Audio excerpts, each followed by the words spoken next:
अयोध्येतील श्रीराम मंदिरातील कथित देणगी गैरव्यवहाराच्या आरोपांवरनं काँग्रेसने नागपूर जिल्ह्यात मोठे आंदोलन छेडले आहे।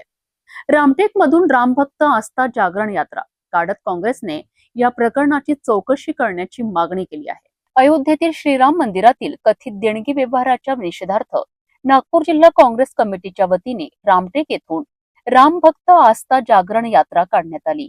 ही यात्रा माजी मंत्री सुनील केदार यांच्या मार्गदर्शनाखाली आणि खासदार श्यामकुमार बर्वे यांच्या नेतृत्वात आयोजित करण्यात आली। यात्रेची सुरुवात रामटेक गडावरील श्रीराम मंदिरात पूजा अर्चना करून करण्यात आली।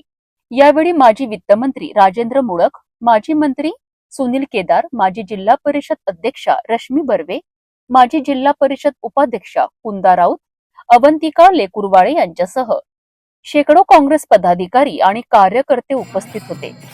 रामटेक गडावरून निघालेली यात्रा गांधी चौकात पोहोचली। तेथे प्रमुख नेत्यांनी कार्यकर्त्यांना संबोधित केले। यानंतर ही यात्रा मणसर, टेकाडी आणि कन्हान मार्गे कामठी येथे पोहोचणार असून तेथे यात्रेचा समारोप होणार आहे। यावेळी माध्यमांशी बोलताना खासदार श्यामकुमार बर्वे यांनी अयोध्येतील कथित देणगी व्यवहाराच्या मुद्द्यावरून भाजप आणि राष्ट्रीय स्वयंसेवक संघावर टीका केली आहे।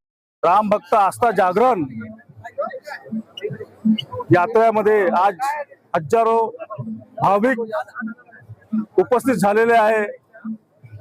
एक हाक आम्ही रामटेकच्या गडमंदिराकरिता मारलेली होती, त्याबद्दल हजारो संख्येनं इथं रामटेक लोकसभेमधून संपूर्ण नागपूर जिल्ह्यामधून आज इथं हजारो लोक उपस्थित झालेले आहे। त्याचे कारण ज्याप्रमाणे अयोध्येच्या राम मंदिर मध्ये जी लूट झालेली आहे, चोरी झालेली आहे, जो भ्रष्टाचार झालेला आहे, त्याबद्दल लोकांच्या मनामध्ये जे दुखलं आहे त्याचा एक प्रतिसाद म्हणून आज इथं लोक दिसत आहे।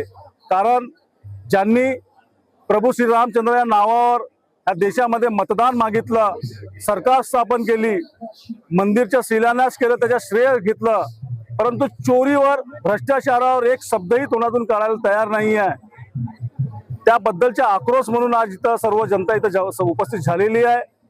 आणि रामटेक गड मंदिरचे जे विधेयक पारित केलेलं आहे आणि त्यामध्ये जे राजकीय लोकांच्या हातात हा मंदिर देण्याचा पाप करण्यात आलेला आहे, म्हणजे यांची मनशा काय आहे, यांच्या तोंडामध्ये प्रभू श्री रामचंद्र नाव असते पण कर्म पूर्ण रावणाचे आहे हे सिद्ध झालेलं आहे।